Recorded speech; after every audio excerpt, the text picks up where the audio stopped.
రాజు ఏ దేవుడు వచ్చి ఎప్పుడు పండుకున్నాడు మీరు పోయి చూస్తున్నారు? ఏ కథలు దిగుతున్నారు? రాష్ట్రంలో శ్రీరామచంద్రుడు కూడా పరిపాలన చేసిన దేశం మీరు అలా మాట్లాడద్దు తప్పు. మోహన్ రెడ్డికి మైండ్ పని చేస్తుందా? తప్పు అలా మాట్లాడండి. సంపాదించుకొని అమరావతి ప్రాంత రైతుల గురించి అమరావతి గురించి పిచ్చివాగుడు వాగద్దు. మోహన్ రెడ్డి పిచ్చివాగుడు తగ్గించుకో. మోహన్ రెడ్డి నీ పెద్దరికాన్ని కాపాడుకో. పనికి మాట్లాడు ఏం మాట్లాడుతా ఉన్నావు? రాష్ట్ర ప్రజలు చూస్తా ఉన్నారు. డిబేట్ సిగ్గు లేకుండా నోటికి వచ్చిందన్న వాళ్ళతో నువ్వు నోరు మూసుకొని సరిగ్గా మాట్లాడడం నేర్చుకోవా? ఎవరు పిచ్చి కూతలు పూసేది? నువ్వు పనికి మాట్లాడివి. పిచ్చి కూతలు పూసేది పనికి మాట్లాడివి నువ్వు. అమరావతి ప్రాంతం గురించి ఏం మాట్లాడుతున్నావు? అమరావతి ప్రాంతం గురించి ఏం మాట్లాడుతున్నావు? ఒక్క నిమిషం మోహన్ రెడ్డి గారు మీరు ఒక వర్డ్ పొరపాటు మాట్లాడి ఉంటారు. దాన్ని వెనక్కి తీసుకోండి సార్. ఫస్ట్ మీరు ఏదో ఒక బ్యాడ్ వర్డ్ నోట్ వచ్చింది. మీ బ్యాడ్ వర్డ్ మాట్లాడితే నేను మాట్లాడలే సార్. ఇప్పుడు మాట్లాడేటప్పుడు మోహన్ రెడ్డి గారు కథలు డాష్ అనేది ఒకటి మాట్లాడారు మీరు. అది మీకు అసంకల్పితంగా వచ్చి ఉండవచ్చు. అప్పుడు వెనక్కి తీసుకోండి. మీరు డిబేట్ స్టార్ట్ అయ్యేటప్పుడు ఇలా మాట్లాడకూడదని స్టార్ట్ చేస్తారు. మీరు డిబేట్ స్టార్ట్ అయ్యేటప్పుడే ఇలా ఎలా మాట్లాడతారని స్టార్ట్ చేసిన మీరు డిబేట్ మధ్యలో మీరు అలా మాట్లాడితే ఎలా సార్? మోహన్ రెడ్డి గారు తప్పు కదా. దాన్ని వదిలేయండి. టాపిక్ లో మాట్లాడండి. మోహన్ రెడ్డి గారు ప్లీజ్. మోహన్ రెడ్డి గుడ్డలు ఓడిసేదన్నారు మిమ్మల్ని మీ నాయకుడిని ప్రజలు.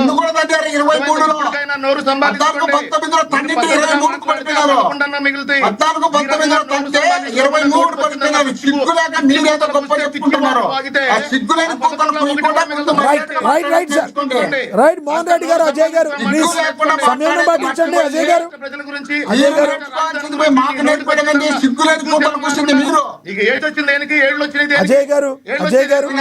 మోహన్ రెడ్డి గారు ఒకటి మీరు డిబేట్లో హుందాగానే మాట్లాడారు. కానీ ఒక వర్డ్ కరెక్ట్ కాదు మీరు మాట్లాడిన మాట.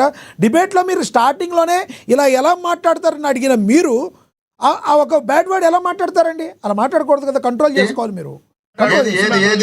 సర్లే మళ్ళీ నా నోటితో ఎందుకు మీకు మాట్లాడింది కూడా మీకు గుర్తుండదు. అదే నేను అనేది. అదే ఇది మంచిది. వదిలే సార్ మళ్ళీ ఆ వర్డ్ మీరు మాట్లాడినట్టుగా కూడా బహుశా మీకు తెలిసి ఉండదు. మీ సైడ్ క్యాజువల్ గా మాట్లాడిన మాట మీరు మాట్లాడారు. దాని గురించి వదిలేయండి. సబ్జెక్ట్ లో మాట్లాడండి ప్లీజ్. 1 minute ఉంది, మాట్లాడండి. తుగ్లక్ అనేది ఎవరు తప్పు అంటున్నా సార్? తుగ్లక్ అనే వర్డ్ బ్యాడ్ వర్డ్ కాదు. మీరు ఒక బ్యాడ్ వర్డ్ మాట్లాడారు. తుగ్లక్ అనేది ఒక పేరు. తుగ్లక్ అనేది బ్యాడ్ వర్డ్ కాదు. మీరు ఒక బ్యాడ్ వర్డ్ మాట్లాడారు. దాన్ని మీరు డ్రాప్ చేస్తున్నారు అని మాట్లాడారు కదా. అది ఓకే రైట్. మాట్లాడండి. సబ్జెక్ట్ మీద మాట్లాడండి ప్లీజ్. ప్లీజ్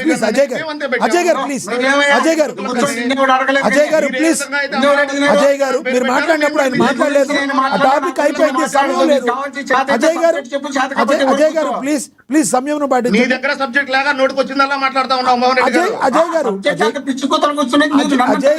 అజయ్ గారు ప్లీజ్ సమయం పాటించండి. రాష్ట్ర ప్రజలు మొత్తం చూశారు. నువ్వేం కొత్తలు కూర్చావు? పనికి మాల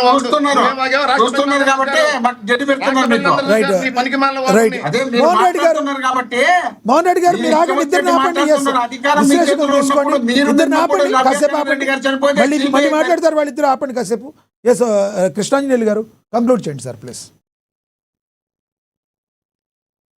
కృష్ణాంజనేయులు గారు కొద్దిసేపు ముగ్గురు మాట్లాడలేక నేను మాట్లాడకపోతే ఎట్లవుతుంది సార్? మాట్లాడండి. 1 minute మాట్లాడండి ప్లీజ్.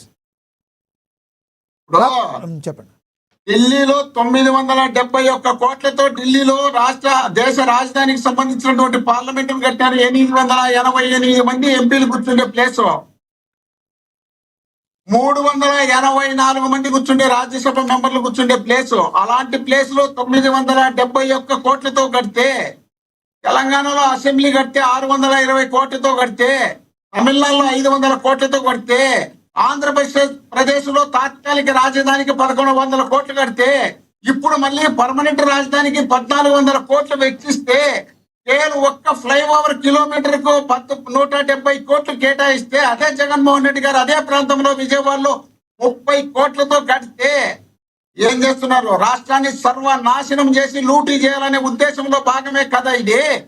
50,000 తీసుకున్న పెద్ద మనుషులు మళ్ళీ 50,000 ఎకరాలు తీసుకుంటే 1,00,000 ఎకరాలైతే 2 లక్షల కోట్ల రూపాయలు ఇన్ఫ్రాస్ట్రక్చర్ కు మాత్రమే ఖర్చు అవుతుంది. ఇలాంటి ఖర్చు పెట్టే కార్యక్రమం చేస్తే ఇప్పటికే 3,30,000 కోట్ల రూపాయలు Right. అప్పు చేసి, గతంలో 7 లక్షల కోట్లు అప్పు చేసి మొత్తం 10,30,000 కోట్ల రూపాయలు ఇప్పటికి అప్పు చేస్తే ఇంకా 4 లక్షల కోట్ల రూపాయలు అమరావతి పూర్తి కావాలంటే ఖర్చు అవుతుంది. ఇలాంటి ఖర్చు పెడితే భవిష్యత్తు తరాలు కూడా బాగుపడలేని పరిస్థితి ఉంటే జగన్మోహన్ రెడ్డి గారు కేవలం 40 లక్షలు జనాభా ఉన్నటువంటి ప్రాంతాన్ని కలిపి మావిగన్ అని చెప్తే ఆ పేరు మీరు మార్చుకొని, కానీ సిటీ పెద్దదిగా ఉంటుంది, 110 కిలోమీటర్లు వస్తుంది. కేవలం తెలంగాణలో 84 కిలోమీటర్లతోనే 1 కోటి మంది జనాభా ఉన్నటువంటి రాజధాని ఉంటే మనకు 110 కిలోమీటర్లతో 40 లక్షలు ఉన్న జనాభా తయారవుతే ఆ రాష్ట్ర రాజధాని బ్రహ్మాండంగా కనిపిస్తుంది. ఇతర రాష్ట్రాల్లో ఉన్నటువంటి పెద్ద మీ పెద్ద అభిప్రాయం అర్థమైంది. Yes, sir. రాష్ట్రాలకు రాజధాని కట్టిస్తామని Yes. జగన్మోహన్ రెడ్డి గారు ఒక మంచి సలహా ఇస్తే మీరెందుకు ఆ సలహా తీసుకోకుండా ఇష్టం వచ్చినట్టు జగన్మోహన్ రెడ్డి గారు ఈ రాష్ట్రానికే సంబంధం లేదు, జగన్మోహన్ రెడ్డి గారి రాజకీయాలకే సంబంధం లేదు, జగన్మోహన్ రెడ్డి గారు ఎలాంటి సౌకర్యాలు చేయలేనటువంటి ముఖ్యమంత్రి, మేము మాత్రమే 15 సంవత్సరాల అధికారంలో ఉండి ఏమీ ఒరగబెట్టింది లేదు. 7 సంవత్సరాలు ముఖ్యమంత్రిగా విభజన రాష్ట్రానికి ఉన్నటువంటి చంద్రబాబు నాయుడు గారు కేవలం 8,000 కోట్లు మాత్రమే పెట్టారు. ఇంకా 2 లక్షల కోట్లు Right. ఇన్ఫ్రాస్ట్రక్చర్ కావాలి. ఇంకా 3 సంవత్సరాలే టైం ఉంది. Right. ఇంత లోపలే మీరు ఇన్ని సార్, ఆంధ్రప్రదేశ్ విడిపోయిన తర్వాత నుంచి చెరొక 5 ఏళ్ళు ఉన్నారు. అదే లెక్కలోకి వస్తుంది, అదే కౌంట్ లోకి వస్తుంది. అంతకుముందు గతంలో కౌంట్ లోకి రాదు. అప్పుడున్న ఆర్థిక పరిస్థితులు వేరు. మోహన్ రెడ్డి గారు ఉమ్మడి ఆంధ్రప్రదేశ్ తర్వాత విడిపోయిన తర్వాత 5 ఏళ్ల పాటు చంద్రబాబు గారు ఉన్నారు, 5 ఏళ్ల పాటు జగన్మోహన్ రెడ్డి గారు ఉన్నారు. అదే కౌంట్ లోకి వస్తుంది, కానీ గతంలో ఉన్నాయని కూడా కౌంట్ లోకి రావు.